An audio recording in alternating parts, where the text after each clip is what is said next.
Nuestro Padre Jesus Nazareno, sinasamba ka namin, pinipintuho ka namin, aral mo ang aming buhay at kaligtasan. Nuestro Padre Jesus Nazareno, iligtas mo kami sa kamatayan. Ang krus mong pinamatayan ay sagisag ng aming kaligtasan. Nuestro Padre Jesus Nazareno, dinarangal ka namin. Nuestro Padre Jesus Nazareno, inulwalhati ka namin. Nuestro Padre Jesus Nazareno, inarangal ka namin. Nuestro Padre Jesus Nazareno, inulwalhati ka namin.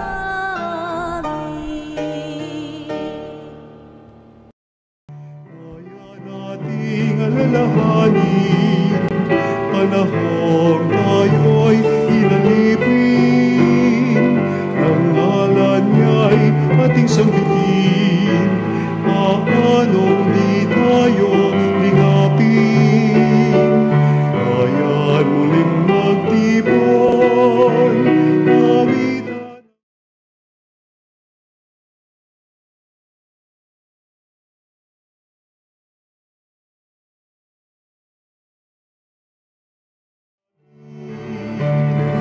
Sa piging sariwain, pagliligtas niya sa atin.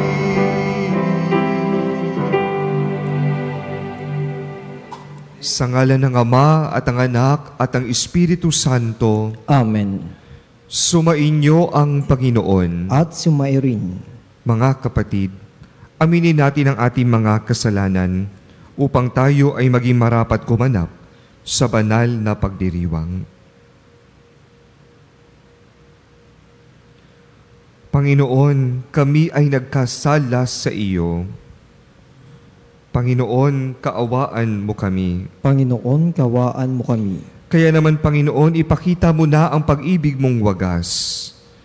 Kami ay lingapin at sa kahirapan ay iyong iligtas. Kami ay lingapin at sa kahirapan ay iyong iligtas. Kaawaan tayo ng makapangyarihang Diyos, patawarin tayo sa ating mga kasalanan, at patnubayan tayo sa buhay na walang hanggan. Amen.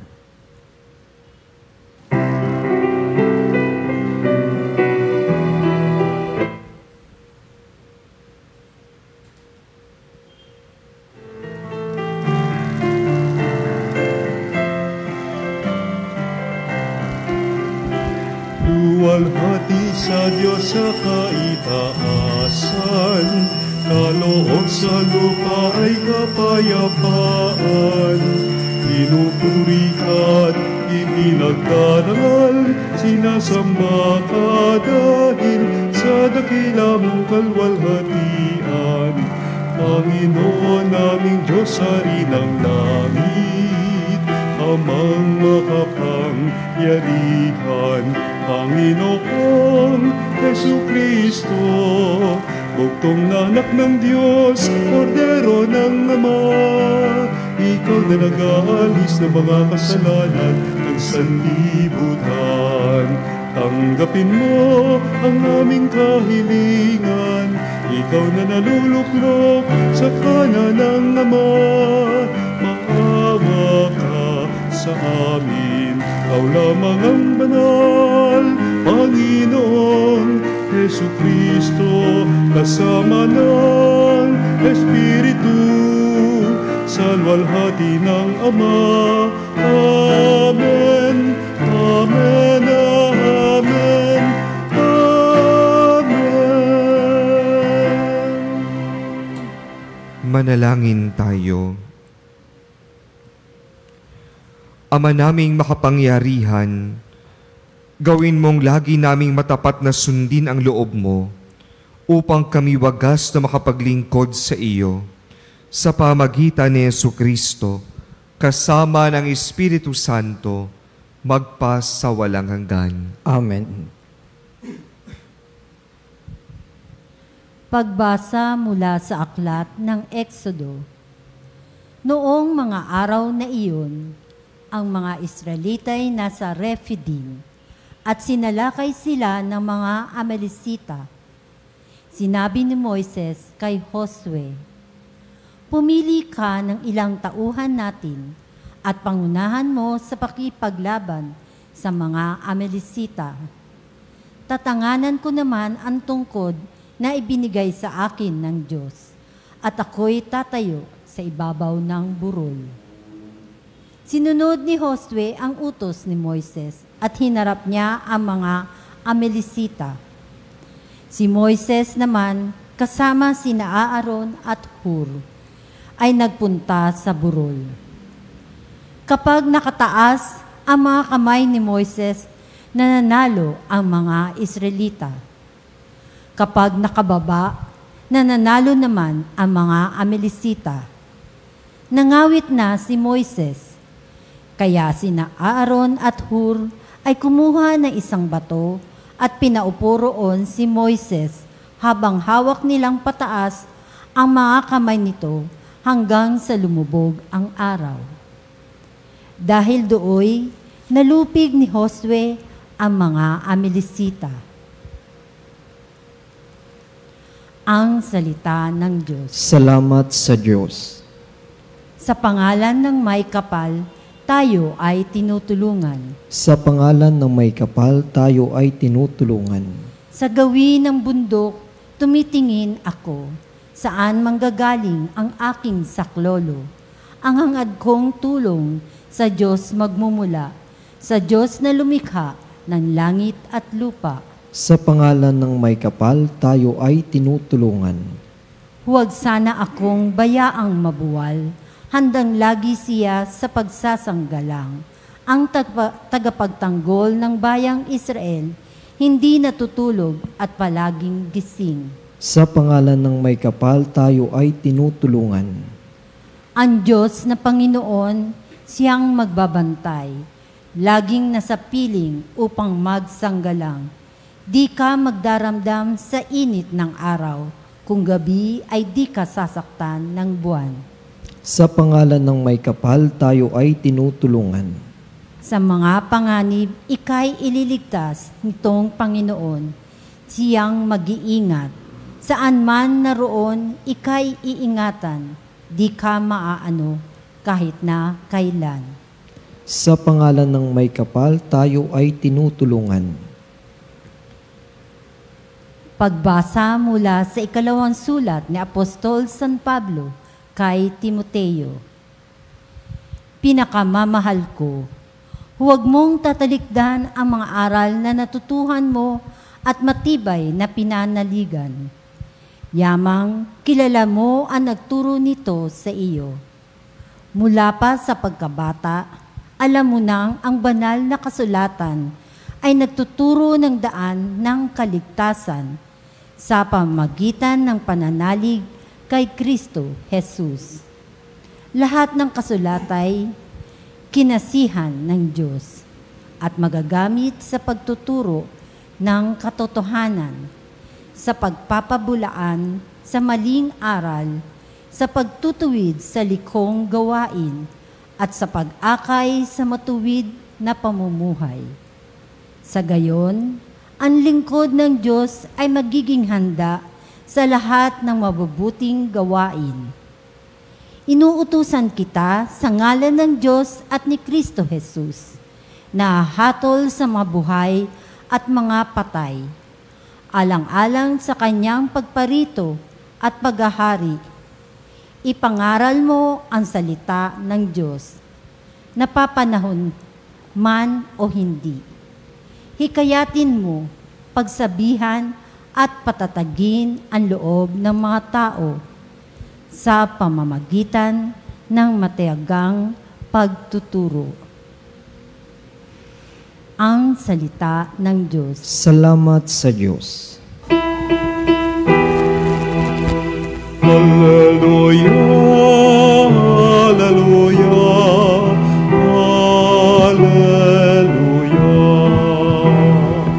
Alleluia, Alleluia, Alleluia.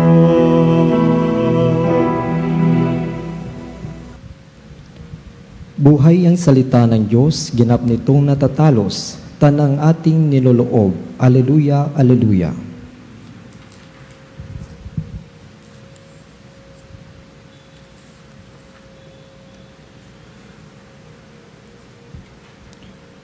Sumainyo ang Panginoon. At sumayo rin. Ang mabuting balita ng Panginoon ayon kay San Lucas. Papuri sa iyo, Panginoon.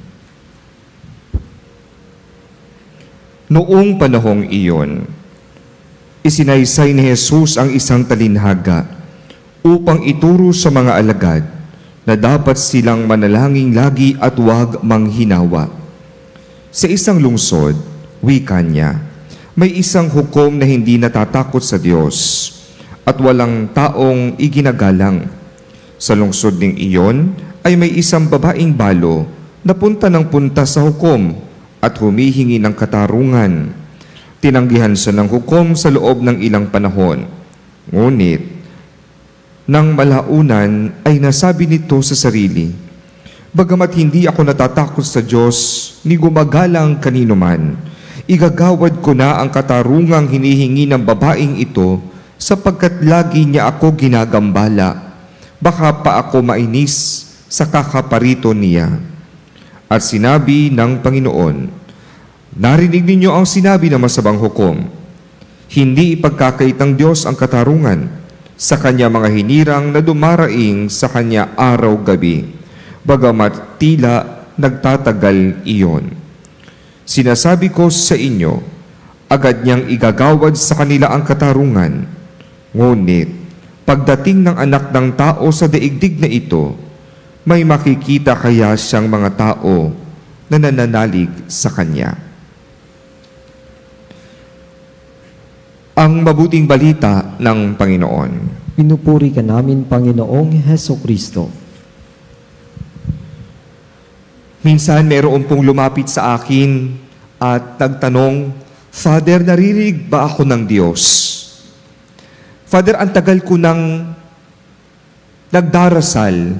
Nagpunta na ako sa kung saang-saang mga lugar, sa mga simbahan na kilala na may naghihimala. Nag-alay na ako ng maraming itlog sa mga monasteryo, humipo na ako sa lahat ng santo, pero hindi pa dinidinig ng Diyos ang hinihingi ko. Father, nakikinig ba talaga ang Diyos?"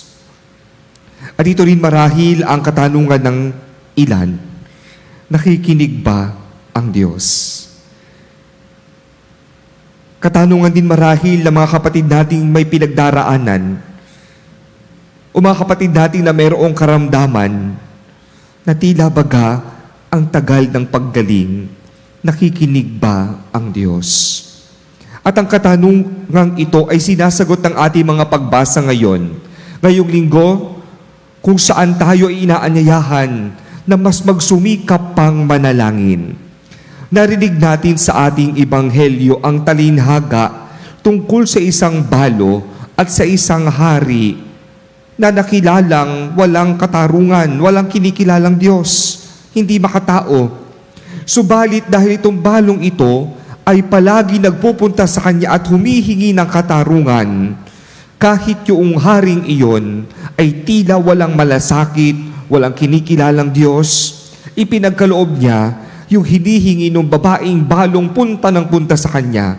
Hindi dahil siya'y mabait, kundi dahil sa pagsusumikap ng babaeng balo na humingi ng tulong sa kanya. Kaya nga ipinapakita sa atin ni Jesus na kung yun sa talinhaga, yung hari ay tila walang Diyos, walang pagmamalasakit sa iba, gumawa ng mabuti, paano pa kaya ang Diyos na mapagmahal at lubos ang kabutihan? Pero mayroong itinuturo sa atin na sana tulad ng babaeng balo dito sa ating ebanghelyo, matuto tayong magtiyaga, magsumikap sa ating panalangin. Ang panalangin, hindi lamang ito paghingi. Hindi lang ito yung mga request natin. Hindi lang ito mga demands na, Panginoon, dinggin niyo po yung mga panalangin ko. Panginoon, sana. Kundi ang panalangin ay isang pagtitiwala. Ang panalangin ay isang pagkikipag-ugnayan sa Diyos. Ang panalangin ay pananalig sa Kanya na anuman ang nilalaman ng iyong puso ay ibinibigay mo at isinusuko sa Kanya ng buong buo. Sa ganitong diwadi, narinig natin sa unang pagbasa kung ano ang bisa ng isang panalangin matyaga. Narinig natin na mayroong digmaan sa pagitan ng Israel at ng mga Amalisita. At upang makatulong sa pagtatagumpayan ng bayan ng Israel, si Moises ay umakyat sa tuktok ng burol at doon ay nanalangin nang nakataas ang mga kamay. At sa tuwing siya ay nakataas ang kamay, nananalo ang bayan ng Israel.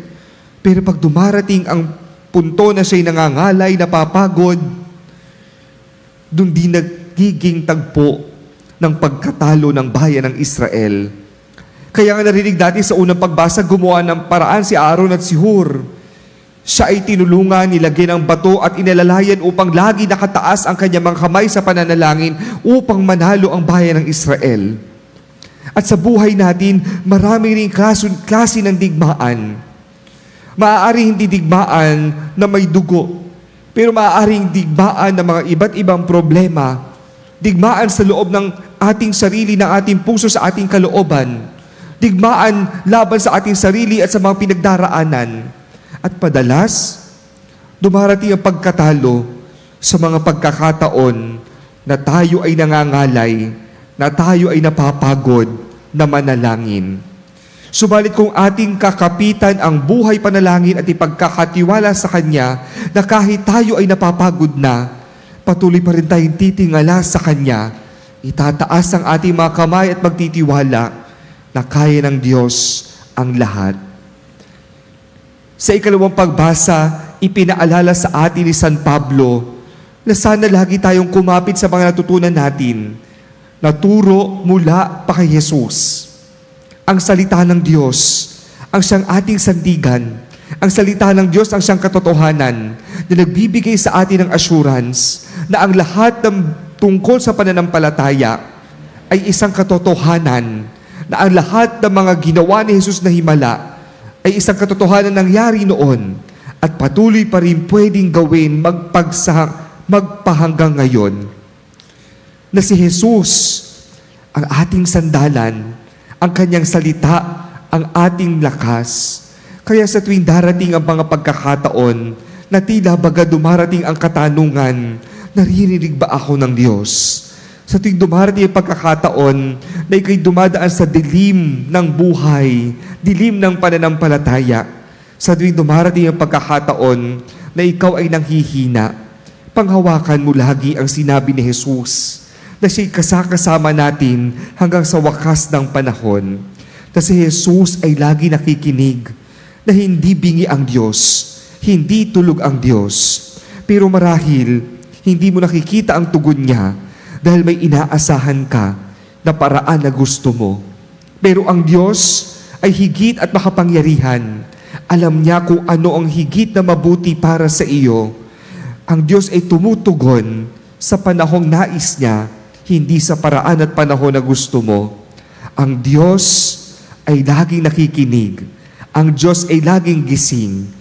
Pero tayo sana ay magkaroon ng buong pusong pagtitiwala sa bawat panalangin natin sa Kanya, na ang lahat ng mga bagay na ibinubulong natin ay papakinggan niya dahil ang Diyos ay laging nakikinig sa Kanyang lingkod.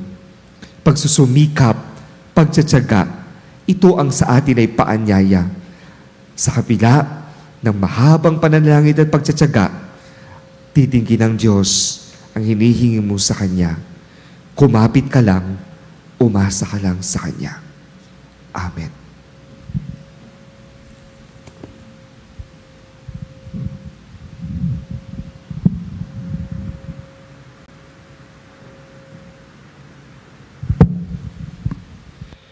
Sumasampalataya ako Sa Diyos amang makapangyarihan sa lahat, na may gawa ng langit at lupa. Sumasampalataya naman ako sa Diyos Espiritu, kay Jesucristo, isa iisang na anak ng Diyos, Panginoon nating lahat. Nagkatawang tao siya lalang ng Espiritu Santo. Ipinanganak ni Santa Maria Birhen. Ipinagpakasakit ni Poncio Pilato. Ipinako sa krus na matay inilibing. Nanaog sa kararoonan ng mga yumaong. Na may ikatlong araw na buhay na mamuli. Umakyat sa langit na luklok sa kanan ng Diyos ang makapangyarihan sa lahat.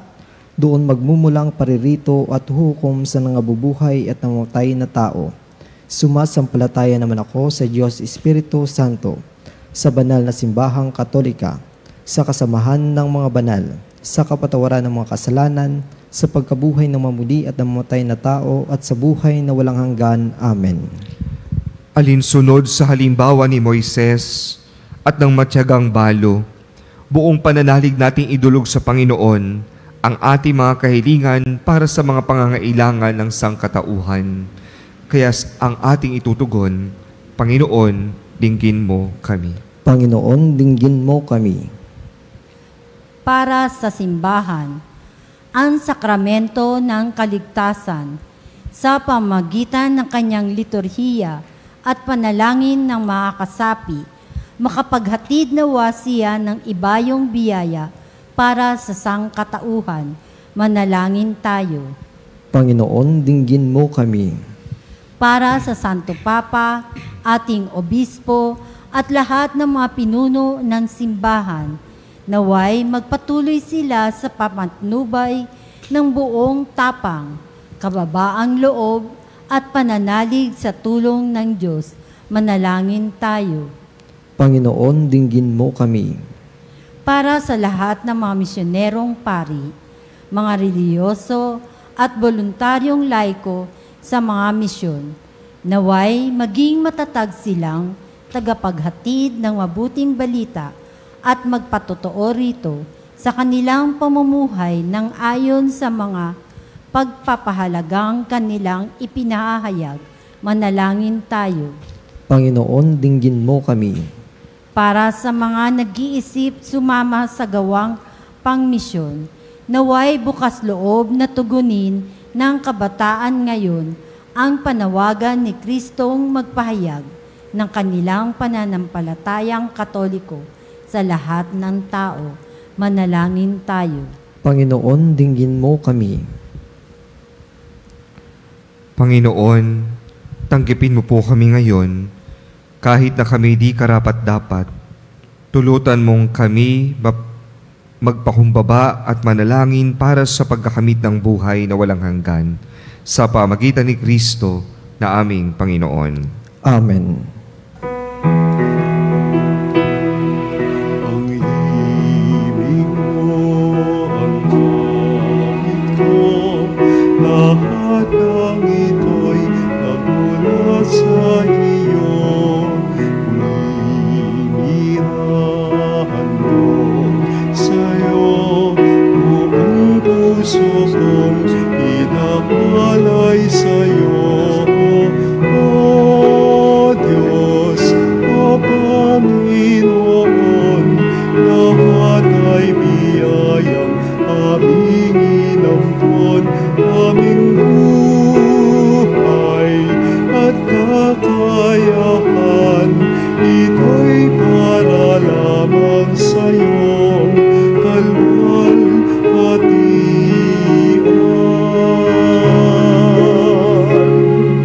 Ito'y para lamang sa'yong kalwalhatian.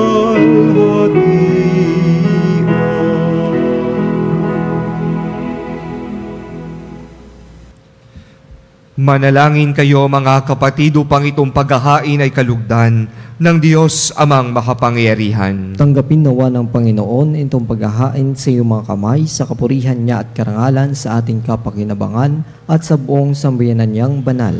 Ama naming lumikha, ipagkaloob mong ikaw ay aming kusang mapaglingkuran sa paghahain namin ng mga alay na iyong bigay, upang kami dalisayin ng iyong pagmamahal paglilingkod namin ngayon, ginaganap ang banal na pagdiriwang sa pamagitan ni Jesucristo kasama ng Espiritu Santo magpas sa walang hanggan. Amen. Sumainyo ang Panginoon. At sumayo rin. Itaas sa Diyos ang inyong puso at diwa. Itinaas na namin sa Panginoon. Pasalamatan natin ang Panginoong ating Diyos. Marapat na siya ay pasalamatan. Ama naming makapangyarihan, tunay ngang marapat na ikaw ay aming pasalamatan sa pamagitan ni Jesucristo na aming Panginoon. Sa dakilang pagtubos niya sa amin, ang kasalanan at kamatayang aming pasanin ay binalikat niya upang kami palayain at maitampok sa iyong luningning. Siya ang nagtanghal sa amin bilang liping hinirang, pari at haring lingkod sa iyong kamahalan. Mula sa kadiliman, kami iyong tinawag upang makasapit sa iyong liwanag, bilang iyong angkang may tungkuling maglahad ng iyong dakilang pag-ibig sa lahat. Kaya kaisa ng mga anghel na nagsisiawit ng papuri sa iyo nang walang humpay sa kalangitan, kami ay nagbubunyi sa iyong kadakilaan.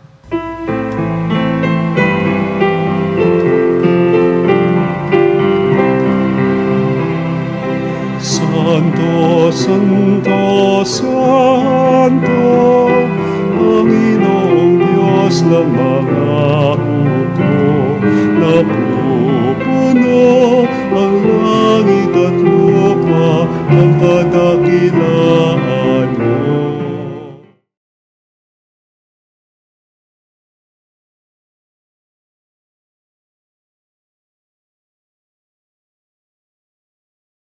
Paririto sa ngalan ng Panginoon, Hosana, Hosana sa kaitaasan.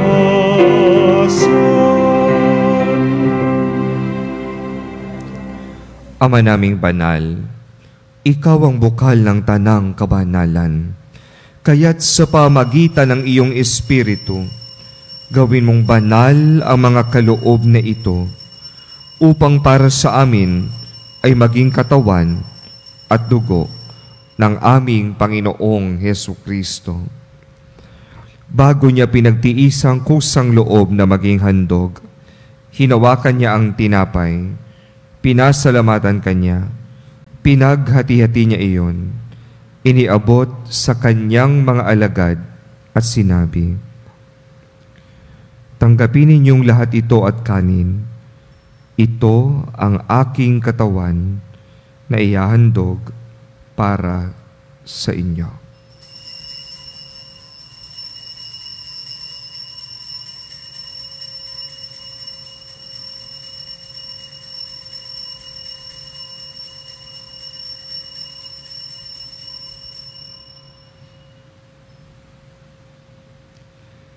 Gayon din naman noong matapos ang hapunan, hinawakan niya ang kalis, muli kanyang pinasalamatan, iniabot niya ang kalis sa kanyang mga alagad at sinabi, "Tanggapin ninyong lahat ito at inumin. Ito ang kalis ng aking dugo, ng bago at walang hanggang tipan. Ang aking dugo na ibubuhos para sa inyo at para sa lahat, sa ikapagpapatawad ng mga kasalanan. Gawin ninyo ito sa pag-alala sa akin."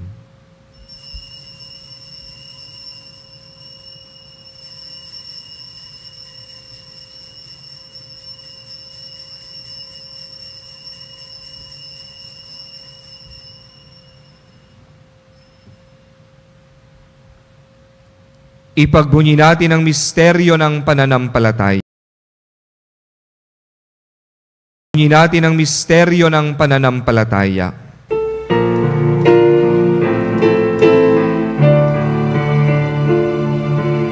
Ang kamatayan mo, Panginoon,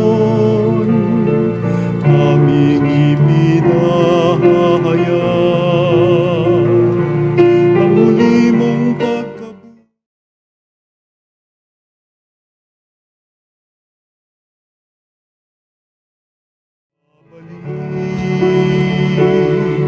hanggang sa iyong pagkabalik. Ama, ginagawa namin ngayon ang pag-alala sa pagkamatay at muling pagkabuhay ng iyong anak. Kaya't iniaalay namin sa iyo ang tinapay na nagbibigay buhay at ang kalis na nagkakaloob ng kaligtasan. Kami nagpapasalamat dahil kami iyong minarapat na tumayo sa harap mo para maglingkod sa iyo. Isinasamo namin kami magsasalo-salo sa katawan at dugo ni Kristo ay mabuklod sa pagkakaisa sa pamagitan ng Espiritu Santo. Ama, lingapin mo ang iyong simbahan na laganap sa buong daigdig. Puspusin mo kami sa pag-ibig, kaisa ni Leon na aming Papa at ni Elias na aming Obispo at ng Tanang Kaparian.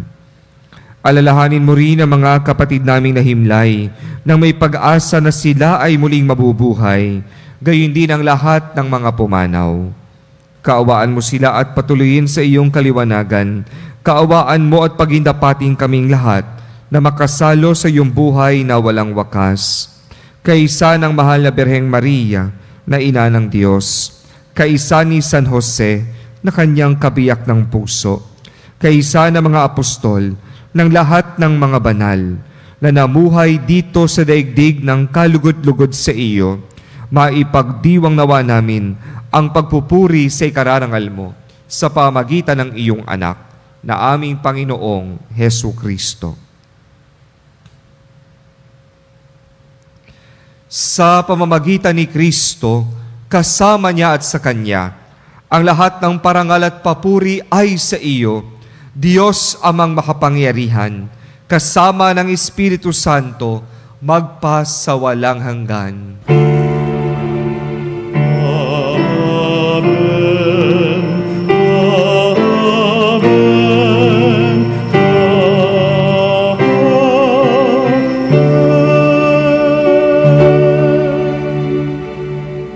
Sa tagubili ng nakagagaling na utos at turo ni Jesus na Panginoon natin at Diyos, ipahayag po natin ng lakas loob.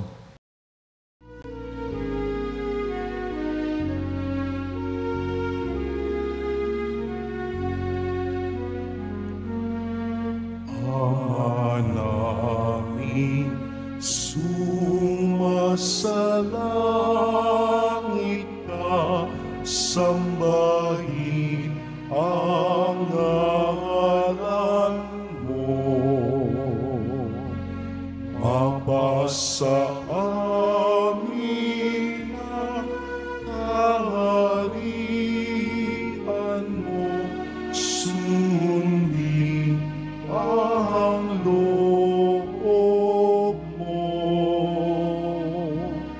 Dito sa lupa para ng sa langit, bigyan mo kami ngayon ng aming kakanin sa araw-araw, at patawarin mo ang aming mga sala para ng pagpapatawad namin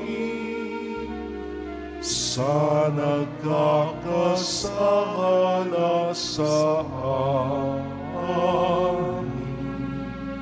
At huwag mo kami ipahintulot sa tukso, at iadya mo kami sa lahat ng masama.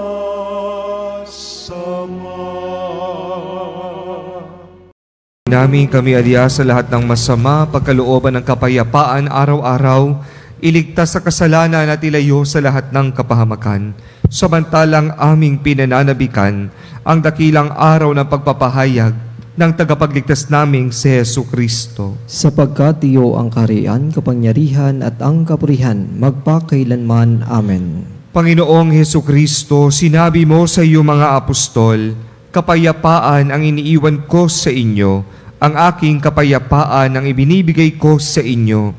Tunghayan niyo po ang aming pananampalataya at huwag ang aming mga pagkakasala. Pagkalooban mo kami ng kapayapaan at pagkakaisa ayon sa iyong kalooban, kasama ng Espiritu Santo, magpasawalang hanggan. Amen. Ang kapayapaan ng Panginoon ay laging sumainyo. At sumayo rin. Magbigayan po kayo ng kapayapaan sa isa't isa. Kapayapaan po sa bawat isa.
Ito ang kordero ng Diyos. Siya nag-aalis ng kasalanan ng sanlibutan. Mapalad ang mga inaanyayahan sa kanyang piging. Panginoon, hindi ako karapat-dapat na magpatuloy sa iyo. Ngunit sa isang salita mo lamang ay gagaling na ako.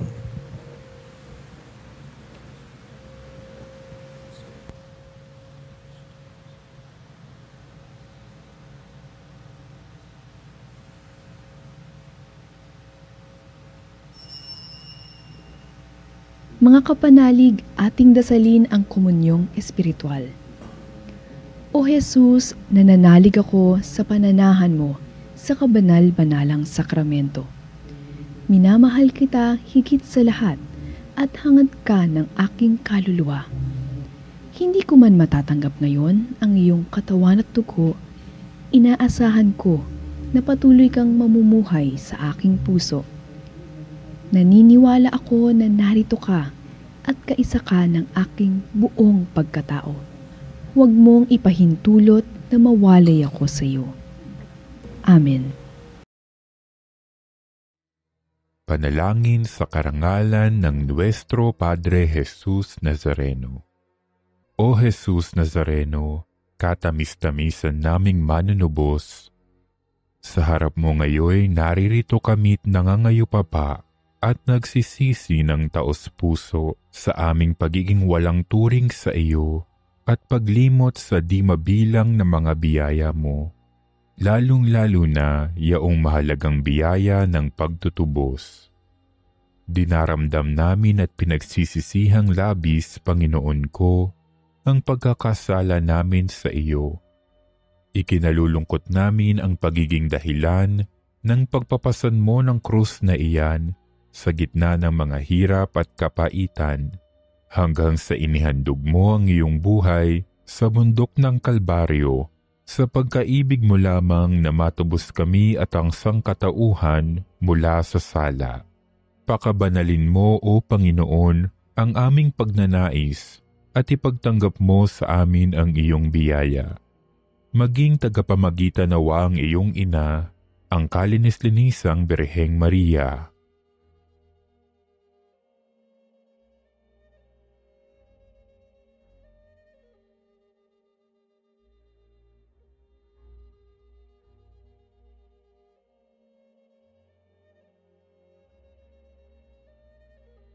Ama naming makapangyarihan, niloob mong akuin ang iyong anak, ang krus at kamatayan, upang ang sangkatauhan ay matubos at mabuhay. Ang pag-ako namin sa krus at kamatayan dito sa lupa, ayon sa diwa ng pagsunod sa iyong loob, na ginanap ng iyong anak, ay magpagindapat nawa naming kamtin ang lubos na katubusan at pagkabuhay sa iyong piling, sa pamamagitan ni Hesukristo, kasama ng Espiritu Santo, magpasawalang hanggan. Amen. Nuestro Padre Jesus Nazareno, Panginoon namin at Diyos, kaawaan mo kami. Manalangin tayo.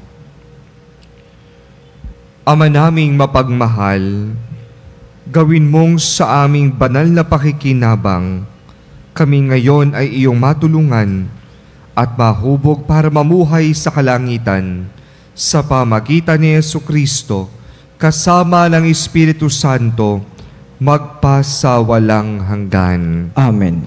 Panalangin para sa mga may karamdaman. Panginoong Hesus, aming dakilang tagapagligtas at aming manggagamot, kami po ay naninikluhod sa iyo ngayon upang ipakiusap ang agarang paghilom ng aming mga kapatid na may karamdaman. Pagkalooban po sila ng ginhawa at kagalingang pisikal at espiritual. Sa iyong awa ay patawarin niyo po ang kanila rin mga pagkukulang. Huwag niyo po silang pababayaan at gawaran niyo po sila ng kagalingan. Amen. Sumainyo ang Panginoon At sumayo rin at pagpalain kayo ng makapangyarihang Diyos, Ama, Anak, at Espiritu Santo. Amen. Ang misa ay naialay na. Humayo kayo taglay ang pag-ibig ni Kristo. Salamat sa Diyos.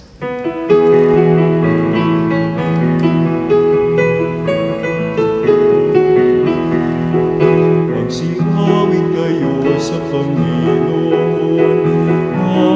Hallelujah! Magsingawin sa Panginoon.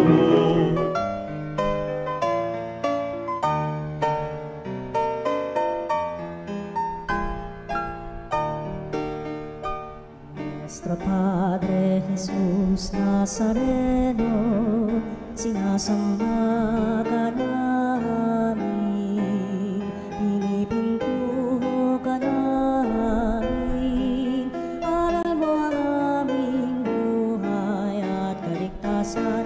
Nuestro Padre Jesus Nazareno, iligtas mo kami sa kamatayan, ang krus mong pinamatayan ay sagisag ng aming kaligtasan. Nuestro Padre Jesus Nazareno, dinarangal ka namin.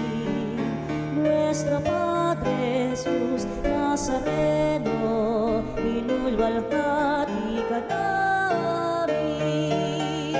Nuestro Padre Jesus Nazareno, inarangal ka namin. Nuestro Padre Jesus Nazareno,